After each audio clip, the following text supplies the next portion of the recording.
everybody, and welcome to another episode of Cinema Heroes. I'm Justin Speck. I'm Jay Stu. I'm Alex Thomas. And my sister's joining us again here. Hey, Janelle, how you doing? Hello. And today we are talking about Harry Potter and the Deathly Hallows Part 1. Everybody's got their copy? Beautiful, beautiful. Yeah.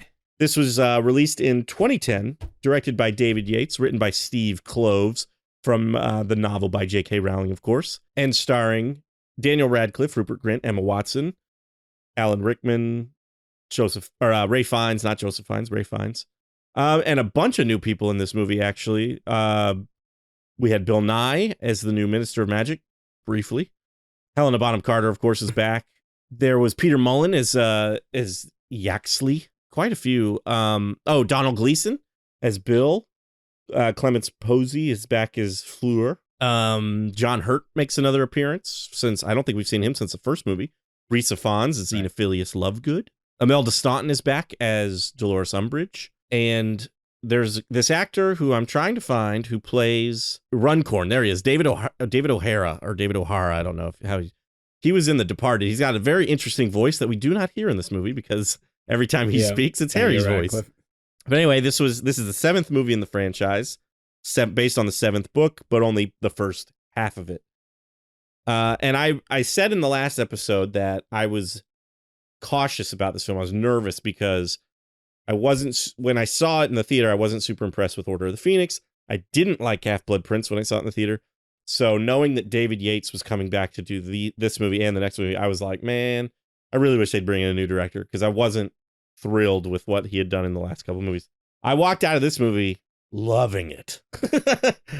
So I was okay. I'd kind of changed my tune on David Yates at that point. Stu, Alex, what did you guys think when you saw it for the first time? It's great. I loved it. I know I wasn't here for Half-Blood Prince, but I think I like Half-Blood Prince more than some people. I don't love it. I understand why people don't like it, but it's definitely a good movie in my book. And this follows suit. I love the very serious, dark tone of it. It even though it's very serious, and it feels like this is culmination of all the things that have happened over the last 7 years. It still has a little bit of heart to it, and I think that's what makes the Harry Potter franchise, is the heart that it has in it. And this movie definitely has that, whereas maybe Order of the Phoenix or even Half-Blood Prince kind of lacked a little bit of that. This is more of a return to that, even though it's a very dreary movie. But I said all I had to say that I love this movie. It's a really good movie. Yeah, you're right. I'm with both of you guys. I really love this movie as well. I still remember the build up for this movie. Obviously after Half-Blood Prince, I was just so ready to see how they were going to adapt the final book. And then hearing it was going to be split into 2 parts, I was even more happy, because I'm like, okay, now they can really dive more deep in with the story because they have a lot more time now. But I still remember like that first trailer when they like put both movies together, and it was just so epic. And it was like part 1 is in November, part 2 is in July. It's like, oh man, I was so excited for both of these movies. And I everything Stu said, I'm with him. It's just I love the way this movie looks. It gives me the same type of feeling that Goblet feels like. It's just that nice dark tone, but you said it has heart to it as well. It's like the greatest hits when it comes to Harry Potter, because a lot of characters come back. Even if it's for a brief second, but it's just great seeing everyone together, like reunited and stuff. So yeah, I really love this movie as well. Nice. Yeah, I agree with you. I think it does have heart. I think seeing characters that we hadn't seen in a while, specifically, I'm thinking of Dobby. And at first, watching it today, I was thinking, man, they are introducing a ton of new people, or at least that's how it felt in the beginning, because we get the new minister. And then even when Mad Eye shows up at the Dursleys, we've got Mundungus, and then we've, Mundungus. Now we got Bill Weasley, and it was just, I feel like there were even a few more. Oh, well, the Death Eaters, all these new Death Eaters too in that scene with Voldemort. We had Yaxley and the guy who ends up becoming the new Minister of Magic, spoken like a true politician. What was his name? Pius. I said That's his right. name's Pius. Yeah. So I was a little worried. I was like, man, I'm not going to be who are all these people? They're just being introduced in this movie suddenly. But I think it worked. And, Janelle, you had mentioned in the previous episode that this movie you thought specifically, it felt like to you the filmmakers were expecting you to have read the book. And I have read the book, but it has been so long, I don't remember anything. I didn't have any problem really following along with this movie. No, I have some questions that I'm curious if you understand like what's really going on. Okay. Well, that could be. Maybe but I will say, for this episode, I'm not quite as prepared as I usually am. I'm only 200 pages into the book. Okay. But I had written notes from last year when I had started doing this. They're not very detailed, but I did watch the movie, and just based on the first 200 pages, I still had, some observations. But yeah, I mean, I agree with what you guys said about with it being split into two parts. It seems like they're able to include a lot more from the book into the movie. So yeah.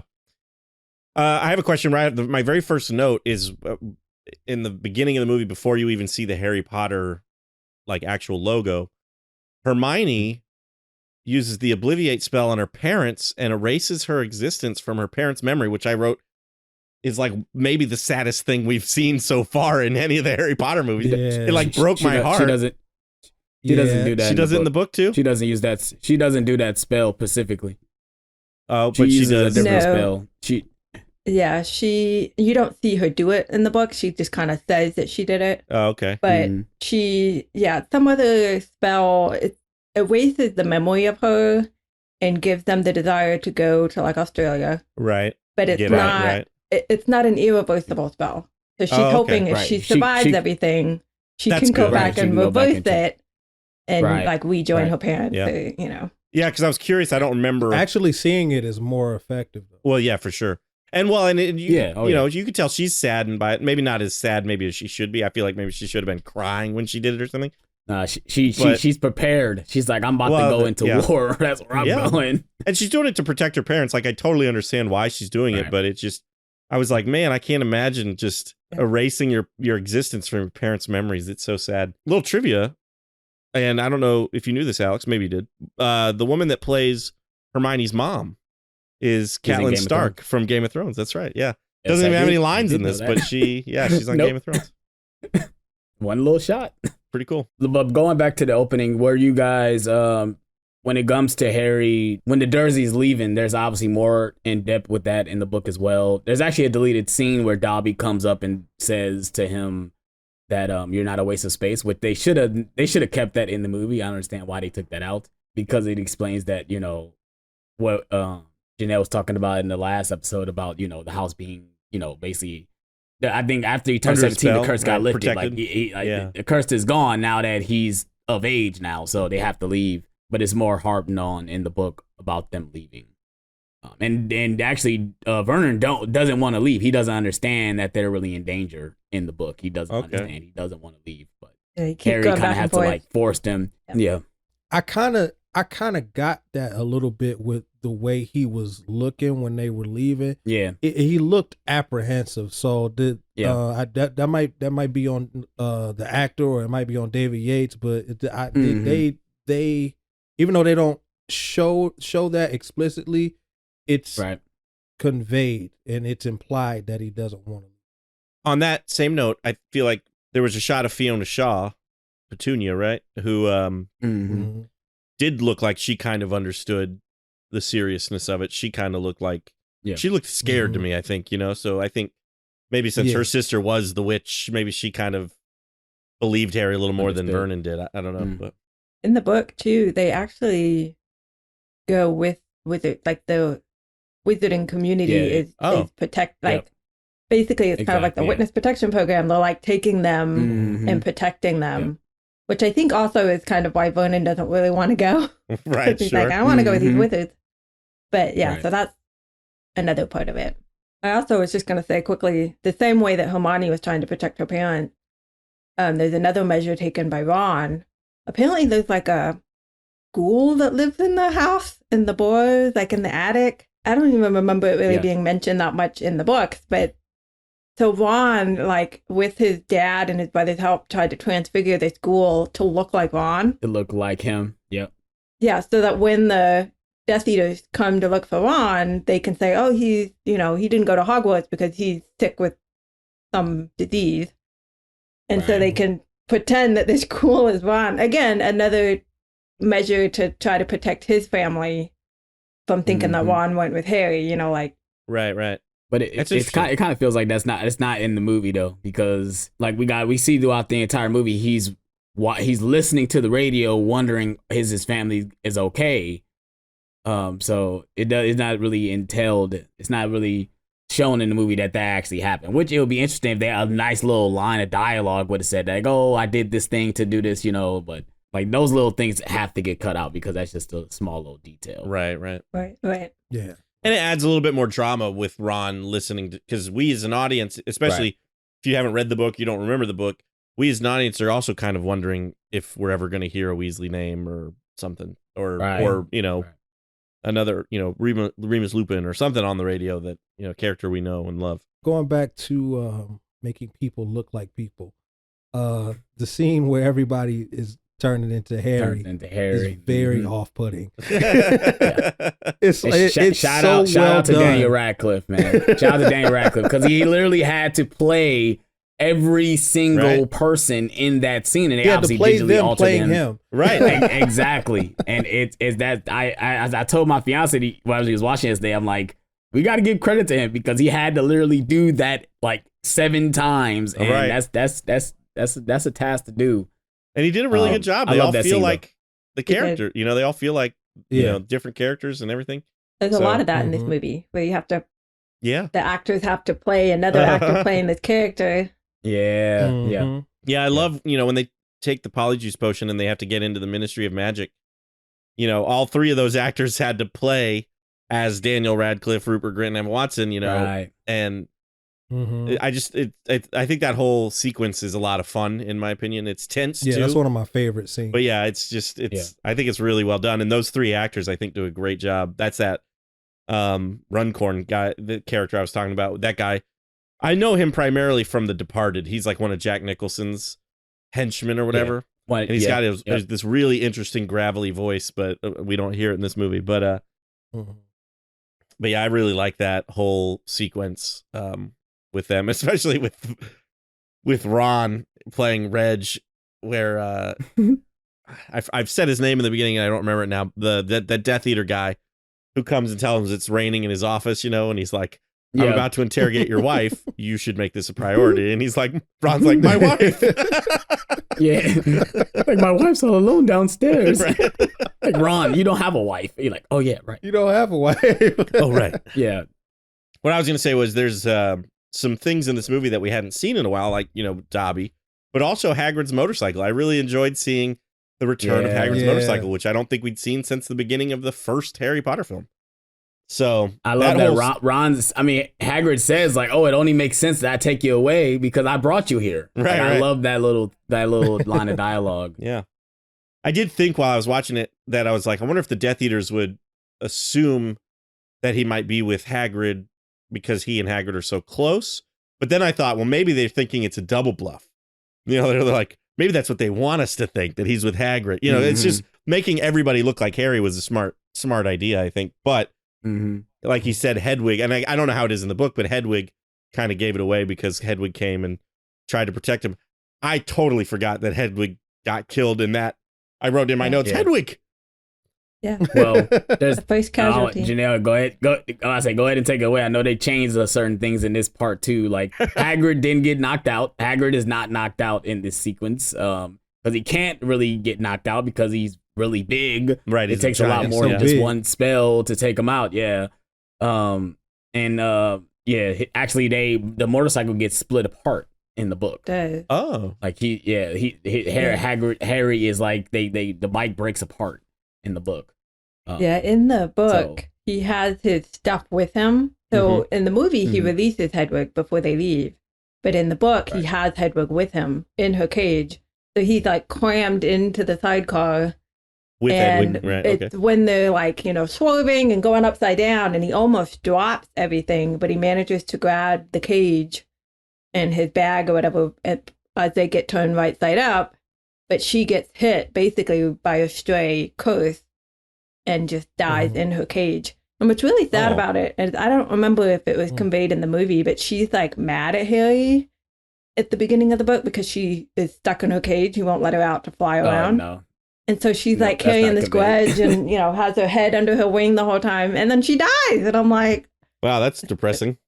Oh, that's So I like I like the way they Yeah, did it in the movie that like Yeah. she died heroically, like helping out. Right. But right, it yeah. did end up being his Mhm. downfall. But the way he's recognized in the book is he's, obviously trying to fight off the Death Eaters, and he notices Stanley Shunpike, who's the driver of the night bus, who Haley thinks was like under the Imperious curse.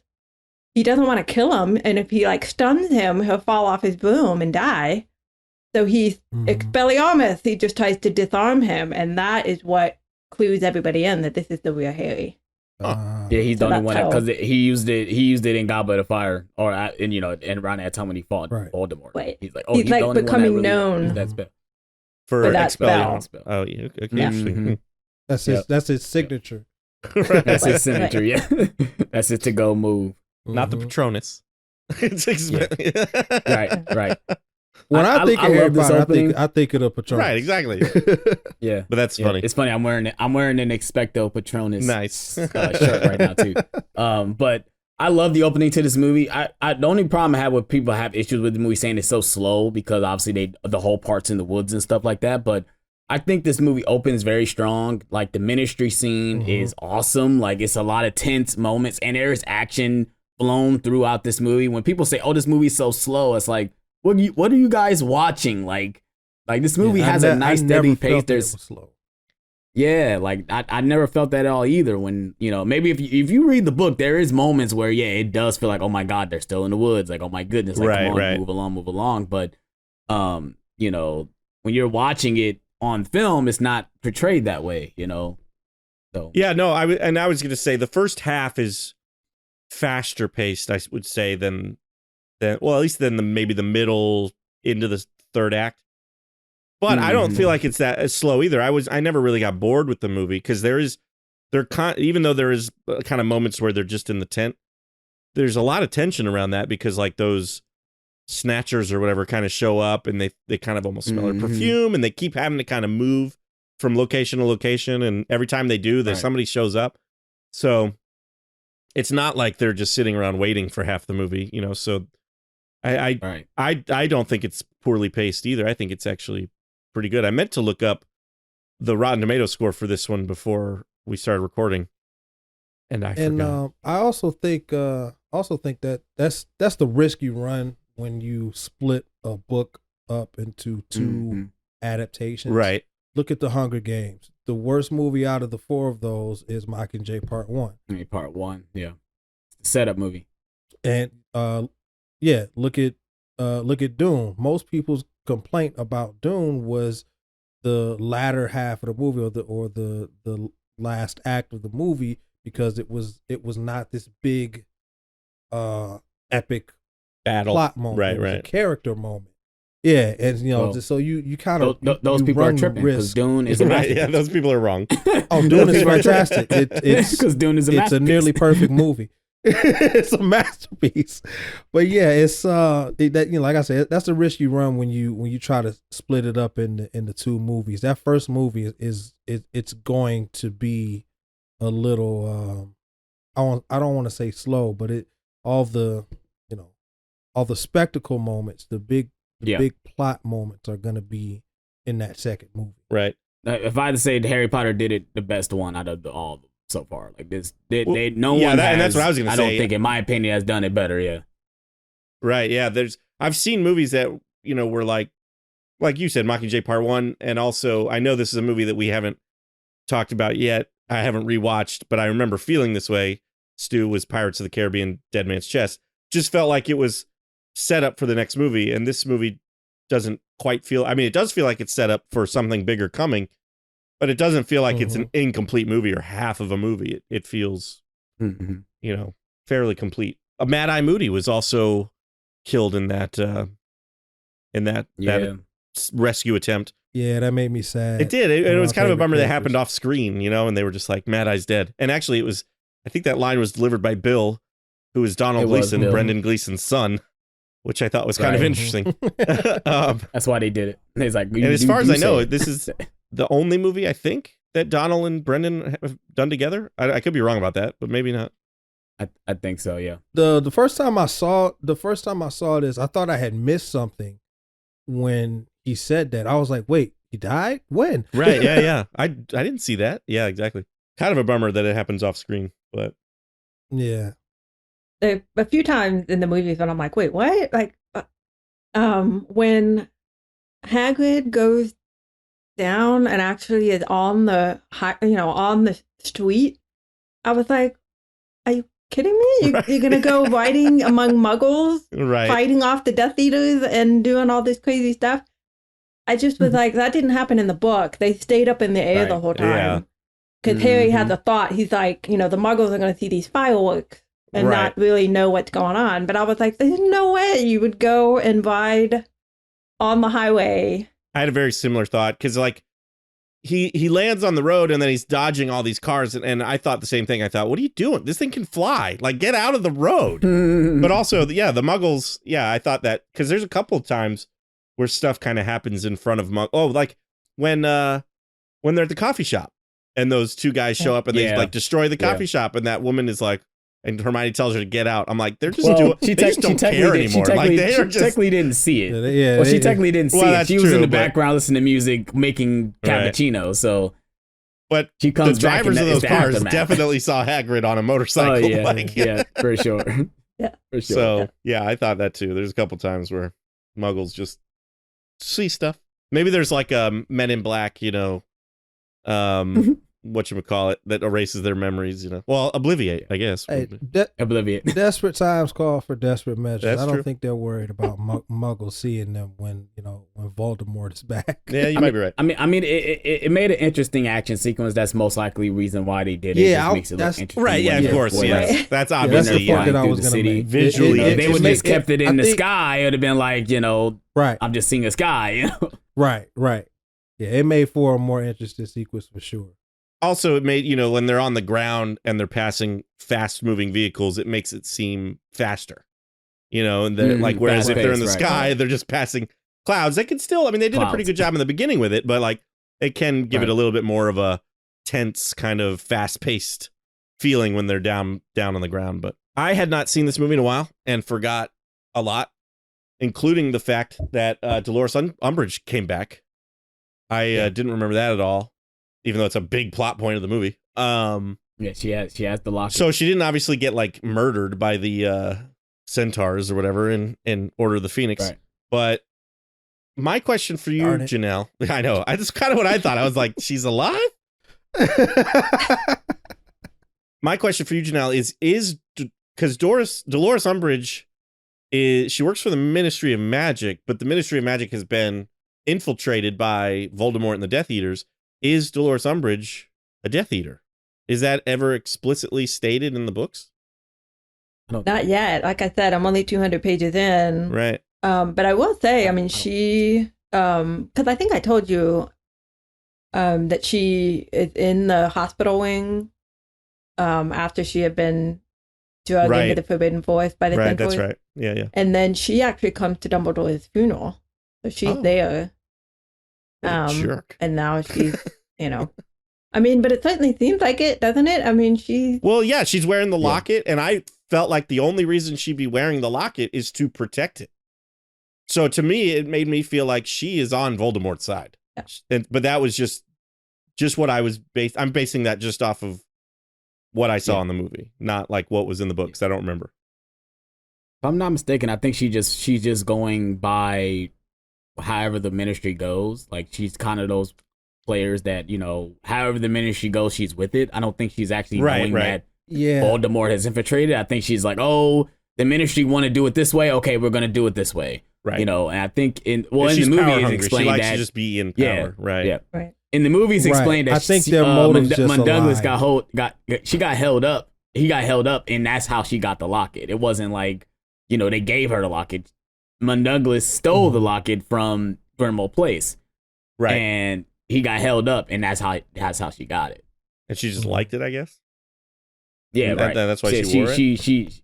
Well, we know the locket gives you some type of feeling, so maybe. Well, that's true. In her instance, it's a different feeling than how Ron feels. It'd be kind of she wasn't wearing it in Order of the Phoenix, was she? No. I was gonna say it'd be hilarious if, like, when they took it off of her and stole it from her, if she was just like became like this pleasant person afterwards, I'm on the ministry scene right now, and I love all this. Like, it's just great that we went back to the ministry and seeing, right. Them kind of like, it's like a little small heist. Like, it's like a heist, Yeah. I think that's why I like it so much. Yeah. They're undercover. Yeah. They're infiltrating the ministry. They don't want to get caught. It's a cool, it's like a heist scene. And I just remember when I was reading the book when I was younger, I just thought it was so cool that they weren't in school. Like, they weren't in school. Right. They were out of school. We they were supposed to be there because Hogwarts. this is their final year. Yeah. We don't see it at all. Obviously, in this movie, we don't see it at all. But the fact that they're out here in the world, these 17-year-old kids, basically, and they're just, doing this big thing, I agree. I I like it. guess the only reference is when they're searching the Hogwarts Express. Right. Right. Yeah, that's the only. Yeah, Ev- and Neville's like, he's not here. Yeah. Right. Hey, losers, he says. Yeah. I know not we here. were kind of pushing there, but what are you guys' thoughts on the whole wedding thing going on? Because in the book, it's more Oh, yeah. it's more drawn out at the Barrow. It's not just, it feel like we're only there for one day, but it's Right. they're there for like a whole week. They do actually celebrate, I think, Harry's birthday. I don't think it's like, not in the book. They actually celebrate it, even though in the movie they don't celebrate it. They actually do Right. celebrate it in the book. But we don't even see the wedding. They kind of just jump forward into the reception. Right. Right. Yeah. Yeah. We don't see the wedding. Yeah. I guess we don't actually see the wedding. But I liked the scene, and I liked how when Harry started talking to that guy about Dumbledore, but then the woman, I kind of wanted, like, Harry was more polite, I feel like, than, I mean, I probably not in real life, but it, because I would have held my tongue too, probably. But I feel like Harry should have said something to that woman. She's like, "Did you even know Dumbledore at all?" And I want to be like, yeah. Yeah, I did, but he just said he's a private. I'm the favorite. Right. I'm the chosen the one. chosen one. Yeah, exactly. Did you know Dumbledore's the question? I don't even know who you are, lady. Like, get out of here. But that guy did just say that Dumbledore is a very private person, so I feel like, why would he tell a student all of the things that he just learned from this woman? But anyway, Janelle, what were you going to say? Well, I was just going to say it has more context in the book, because in the book he's in disguise because they don't want they don't want everybody knowing that Harry Potter's at the wedding. Right, that makes sense So too. yes, if she doesn't know it's Harry Potter, which she doesn't in the book, that makes a little more sense. Yeah, you're right. You're absolutely right. What I was going to say was I didn't like the wedding. Kind of threw me off because we see Bill and Fleur, and they might have mentioned the wedding or something in that scene when they first show up right before they all change into Harry. But like they get to the Burrows, they don't mention it. They don't mention it. They don't. They don't mention it. They do. They don't mention. We literally Nymphadora jumped does there. Say, Nymphadora does say my husband, whatever. Yeah, so that they that got was married, and that's not referenced because they actually do talk about that when they get to Privet Drive. They do. There's a whole conversation about them getting married, but it's kind of like Mad Eye just walks in and interrupts everything. Like, no, we ain't got time for all this lovey-dovey stuff. Right.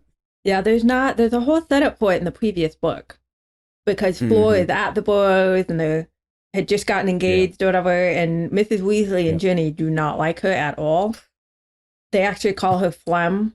Oh, wow. That, yes, I remember that. Yes, you're right. I remember that.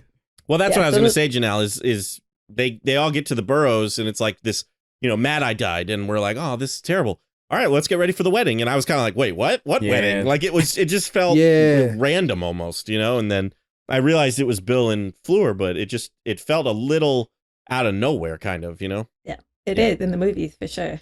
I love the line from Jenny. It was like, "Do it feels right that we're having a wedding after everything that's going on?" Right. But then obviously he says, maybe it's because Maybe it's the best. Maybe it's the perfect time. Maybe it's time to have it because of how terrible everything is. Right.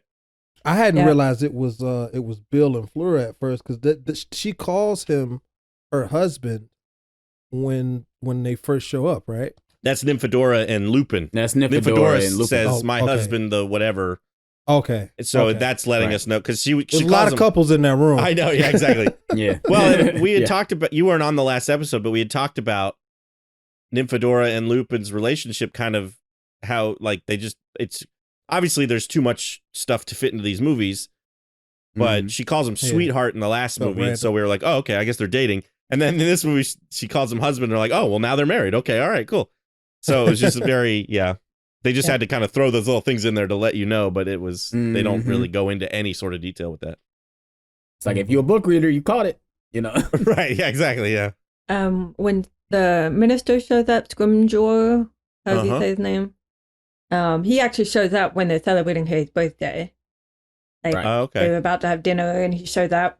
And when he goes through the will, and, he's much more interrogatory, like he's interrogating them about, like, why did Dumbledore leave you this? Why did Dumbledore leave you this? Right. And they're like, I don't know, but he was much more, basically more on them. That's interesting. I like how it's done in the movie because it almost seems like they make it seem like Scrimgeour or whatever his name is an ally of Dumbledore's and therefore an ally of these three. And so then when he's killed and we see that Pius becomes the Minister of Magic, we're like, now the ministry is just completely gone, Well, and I don't know if it's necessarily like in a mean way. I think he really was trying to get at like what Harry is up to. Gotcha. Like, and what, what did Dumbledore tell you? And what, like really trying to, and Harry, of course, is, not going to tell him anything. But it just found it a little interesting with a little bit different tone in the book, with him just trying to get to the bottom of like, what are you planning? And what did Dumbledore tell you? And why did he leave you these things? Because everything has a hidden meaning, and right. He's just trying to. I think they might have played it like that because they didn't want to, they didn't want to lean too much into him being aligned with Voldemort. So that's probably why they played it like that. I like the way Bill Nye played it because he does something weird with his face like throughout the entire scene, and then you can see when he gives Harry the snitch, he hesitates when he gives it to him and then like snatches the little cloth away so fast to see if something's gonna happen because snitches has flesh memory, so he was thinking something was gonna happen because he touched it, but Harry didn't touch it with his hands; he caught it with his mouth. Right. So yeah, which that's something that happens earlier than it happens in the movie as well. That happens earlier. Okay. When he finds out when it says open at the close, that doesn't happen at the time. Does Ron leave in the books like he does in the movie?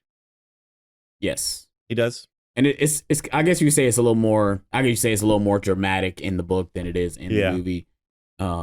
And it feels longer, but obviously we have to condense a lot of stuff in the movie. I think the scene in the tent is not in the book with them dancing. I don't think that's in the book.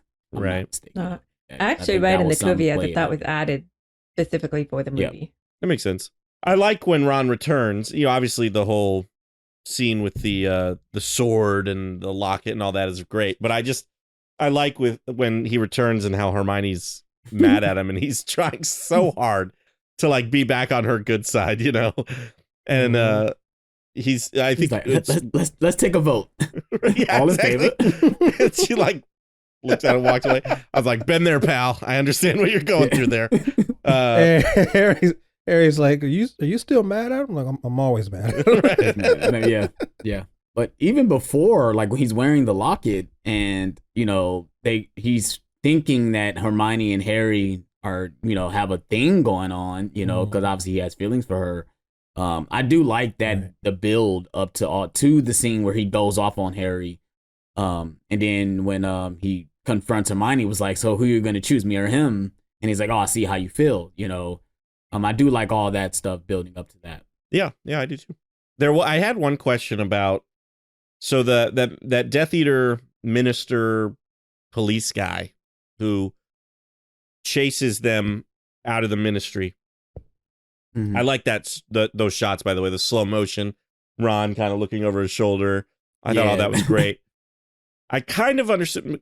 Hermione explains it a little bit that he jumps in with them and is traveling with them, and she kind of realizes it, so she pulls them somewhere else. But in the process of that, Ron got his arm almost gets pulled off, basically. Yeah. So what happened to the ministry? He went to the original location, I guess. Hermione was able to pull the three of them somewhere else, but he went to wherever she was originally going to take them. She says, well, in the movie, I'm trying to remember what happens in the book, but she knew that if they went to Grimmel's place, they're going to find out where they are. So that's why she pulled it out of that situation. Like, we're just going to go somewhere in the woods because this is our unmarked location. Right. But my guess was that, yeah, he got thrown in Grimmel's place. And I think if I'm not mistaken, he ended up getting like hit with like a curse or something because the Grimmel's place is like protected by like some type of curse. Oh, okay. Okay, because I was gonna say we never see him again, or at least not in this movie. I don't know if he comes back in the next movie, but I don't think we see him again, do we? Yeah, I don't think. No, I don't think so. I'm actually on that scene right now as we're talking about. Oh, okay. They're escaping the ministry right now. But yeah, and I think at that point, this is where people talk about how slow it's gonna be when they're in the woods, walking from location to location because Ron is basically down because he can't do anything because his arm's messed up. Right. And I do like the scene that they're trying to destroy the locket with all these different spells and it's nothing hitting it. And Ron was like, hold on, like Dumbledore sent us on this quest and didn't tell you how to destroy the Horcruxes. Like, well, how can you deal with that? Like, what are you gonna do? Do you feel like the movie's 2 hours and 26 minutes, I think. Do you feel like they could have trimmed some of this second half stuff down where they're at the tent and they're moving from location to location? Or do you feel like everything in the movie is necessary? I think everything is necessary, at least for me. At least I don't know how everybody else feels, but I feel like it's nicely paced in my opinion. Like I don't feel like all these parts are slow, and maybe it's because I love these three. Like their chemistry are like spot on. Even when they're arguing with each other, like when Ron goes off on Harry, I'm in throughout the entire that whole time, and then when he leaves, I'm feeling sad because I'm like, oh, now they're down a person, and and then when he comes back, I just think that whole scene when he comes back and he basically has to face the evil inside the locket. I love that entire scene. I think they did that pretty spot on from the book. I think everything from that sequence I remember from the book, if I'm not mistaken. I agree with you, Alex. I don't really, I can't really think of anything that I would cut out. So I don't really know if I could make this movie shorter. It feels like it's all important. So, and there was other stuff cut out as well because Dean and I can't think of the goblin's name, but there's Griphook. They're out here. They run into Harry, Ron, and Hermione as well. They're out here doing some things too. I can't remember what, but yeah, they run into the trio. Is that the same goblin that's at the end of the movie? Yes. Or is that it is Grip? Okay, gotcha. Yep. Yeah. Because when they're captured by the Snatchers, Dean and Griphook are with them. They get caught too. But I did think it was interesting when they're listening to the radio and Dean Thomas is mentioned as missing. Right. Oh. But he's obviously not in the movie. But right. I guess maybe that was a little Easter egg for like the book readers, Right. Mm-hmm. But he's not missing because he shows up in Hogwarts in the next movie. He's at Hogwarts. He was missing. He was missing. He was in the bathroom and nobody knew. And one of the questions I had, I know the answer, but I'm curious, having seen the movie, where did the mirror come from? That Harry had? It's Sirius. It's from Sirius. If I'm not mistaken. I know, but do you know that from having seen the movies? Well, I knew that. Yeah, I knew that. I knew it was something. But not in the movie, no. It's explained in the part 2, not this movie. Okay. I wondered if maybe it would come later. Because I was like, is there any context for what this mirror is? Not. No. It's no context. Because it's no context. I don't know if I mentioned it in the podcast recording, but I had mentioned it to you guys that Sirius gave it to him back. Mhm. Was it?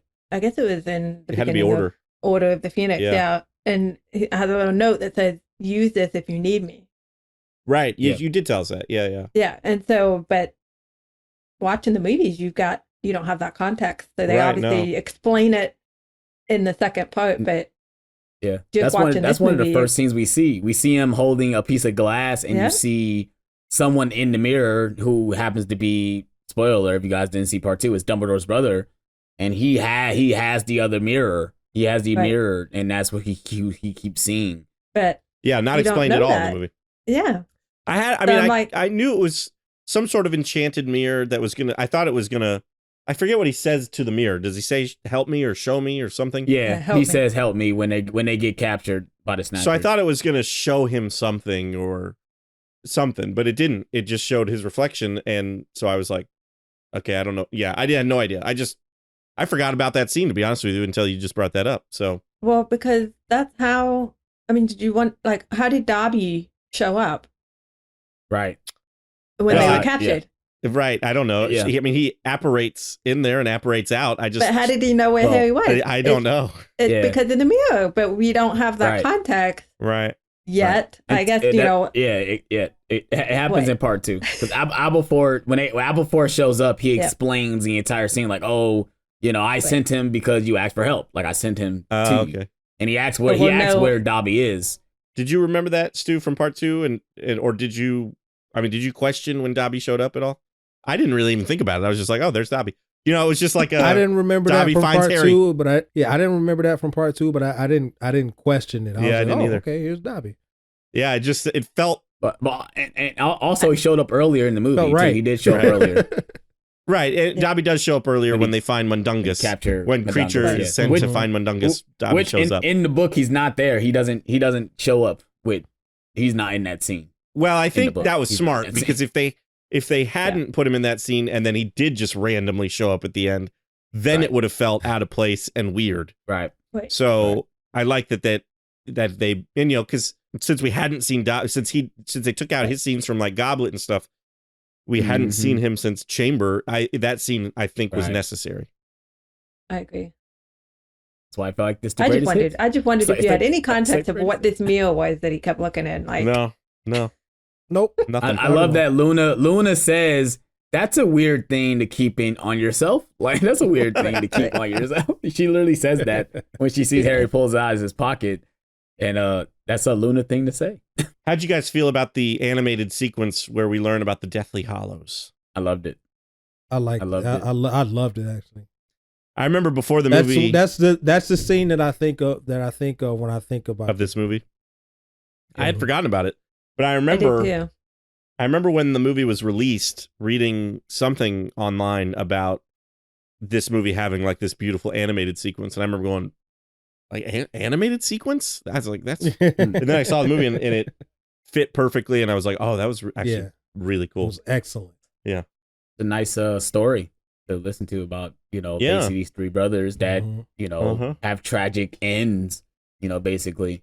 Yeah, and it sets up. I mean, obviously, it sets up that for the skipping to the end here, the very final scene when Voldemort Right. opens Dumbledore's Gets the tomb elder- and gets the elder wand, and you're just like, okay, Which it's getting Dumbledore had serious this now. entire time. I really like Rhys Ifans too as Luna Lovegood's dad, Xenophilius or something. Lovegood, he's really good. It's just crazy to me that Dumbledore had the Elder Wand this entire time. Right? Yeah, If you watch Mhm. Goblet, you could see it he's when using he that like wand. Yeah, puts it Mhm. on his neck. Yeah, he has it the entire time. Yeah. I pointed out that it's the Elder Wand. Oh, I forgot. I also forgot that Grindelwald is in this movie. Yeah, young and Briefly, old. yeah. Yeah, I just Grindelwald. I've seen the Flashback, first two Grindelwald. Fantastic Beasts movies, and obviously he's a big character in those, but completely forgot that he was in this film. And we know how his tragic end. If you watch Fantastic Beasts, you know exactly what happens to him. He dies. So it's like, okay, he dies in a cell. Like Voldemort kills him. I love that we get deeper into Harry when he can see what Voldemort is doing and what he's Mhm. planning. And they're like small hints of what's going on. He can't really figure everything out, but he can see that he's trying to do things. He's planning certain things, going after certain people. We see like a small glimpse of him have Ollivander. He's like, you know, Right, yeah. he asked Ollivander like, how can I kill Harry if we had the same wand? He gave him the idea that use another wand to do it. Yeah. And obviously that didn't work either. So I do like that little stuff too. It's like, you know, Voldemort really has a presence in this movie. You know, it's very kept in the background, but he's still there. Mm-hmm. Should we talk about the end with Dobby?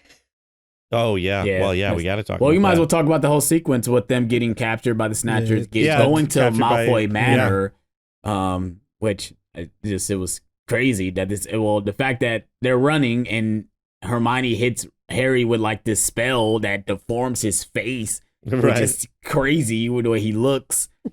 But yeah, I love this whole ending. I love this whole ending sequence. Yeah, Hermione getting tortured and Right. You know, It's all. just- Mm-hmm. It's dark. I mean, this whole movie's pretty dark.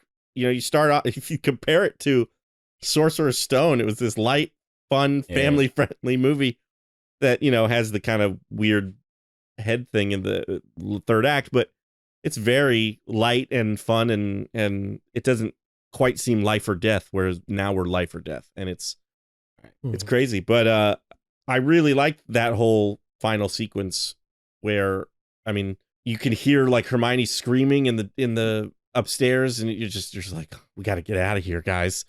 Yeah. So then when Dobby, and I love Dobby, like it broke my heart what happened to Dobby, because especially when he gets that big moment right before it happens where he's like, you know, Dobby is a free elf. Dobby has no master, and I'm going to save my friend Harry Potter. And then and then when he is dying, he's like, this is okay because it's great. I'm with my friends, you know. And you're just like, Dobby, no. Yeah, and they do have a funeral in the book for Dobby, Mm-hmm. and it's so heart-wrenching because Ron takes off his shoes and socks and puts them on Dobby, because Dobby always loved socks and Right. hats, and you know. So I think Ron even Dean- tells him in the movie when he first shows up with Creature, he says, "Nice trainers," which, you know, is like the British word for sneakers, basically. But he's basically like, "Hey, nice shoes, Dobby." Yep, I think Dean's the one that gives him a hat, and then Luna says a little eulogy, and you know, so it's very touching.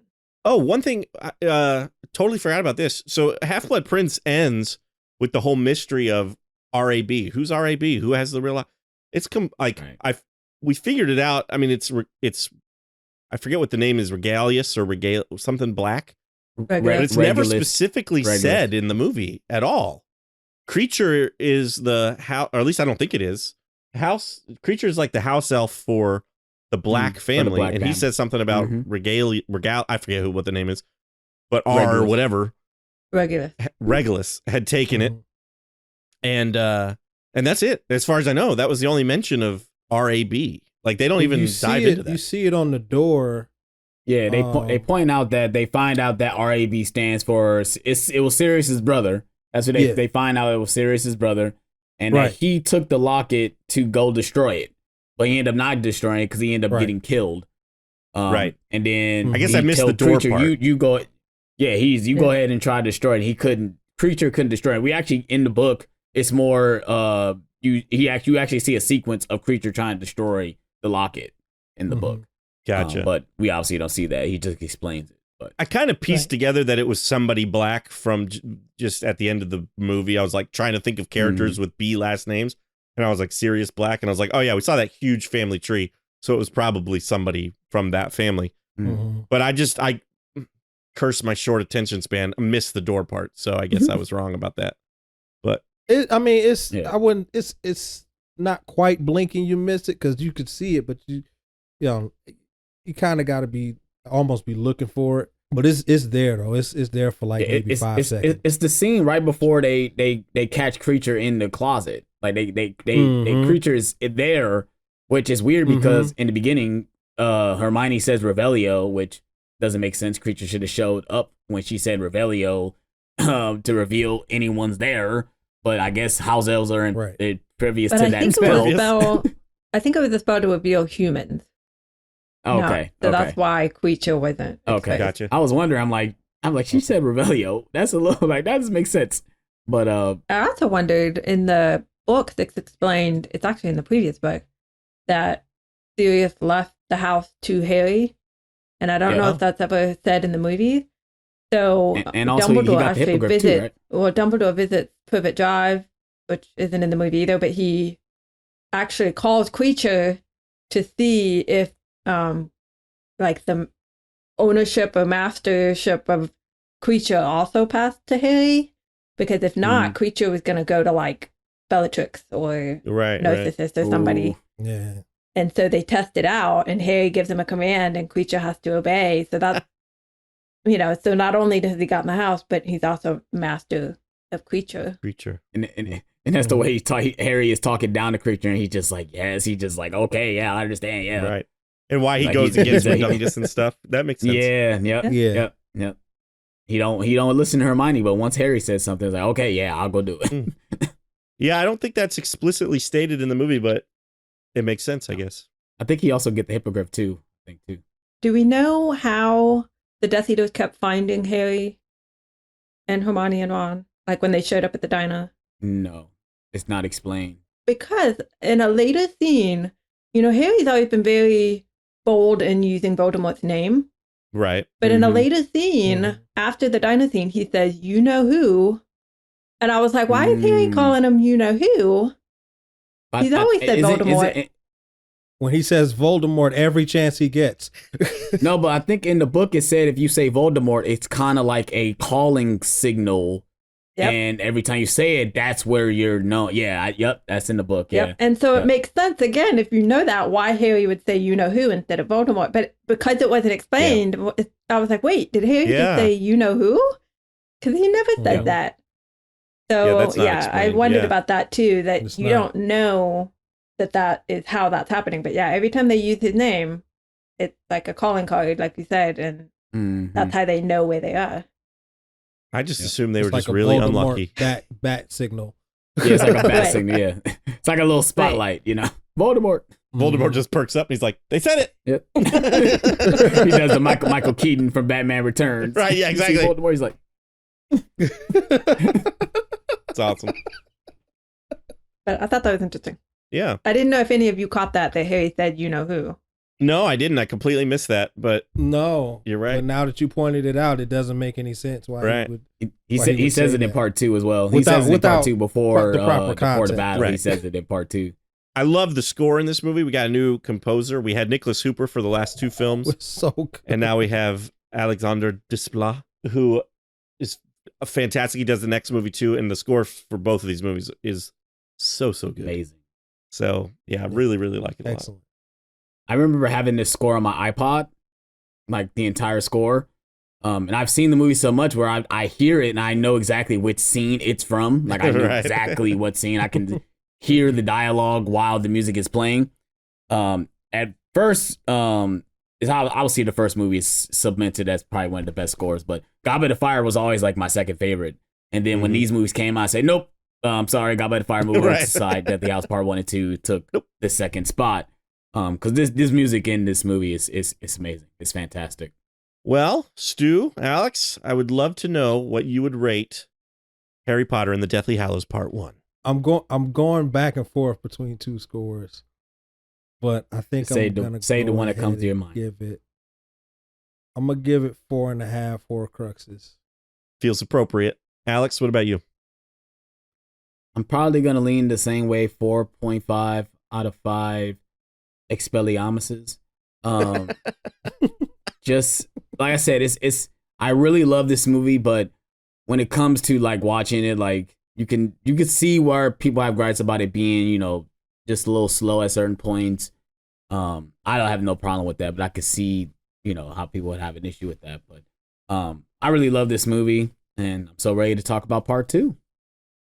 Yeah, I'm really looking forward to rewatching Part 2, so can't wait to talk about it. I'm in the same boat with you guys. I would give this movie 4.5 Gryffindor swords. I think it's really quite good and one of the best entries of the Harry Potter franchise. Well, we'd love to know what you think about Harry Potter and the Deathly Hallows Part 1. You can always let us know at cinemaheroes.com. You can also leave us a comment on our Instagram or tweet at us. Both handles are @CinemaHeroes. If you're watching this on YouTube, leave a comment down below. Like the video, subscribe to the channel if you haven't already. I think that about wraps it up for this episode, though. I'm Justin Speck. I'm Jay Stu. I'm Alex Thomas. I'm Janelle Speck. As always, thanks for listening. Thanks for subscribing.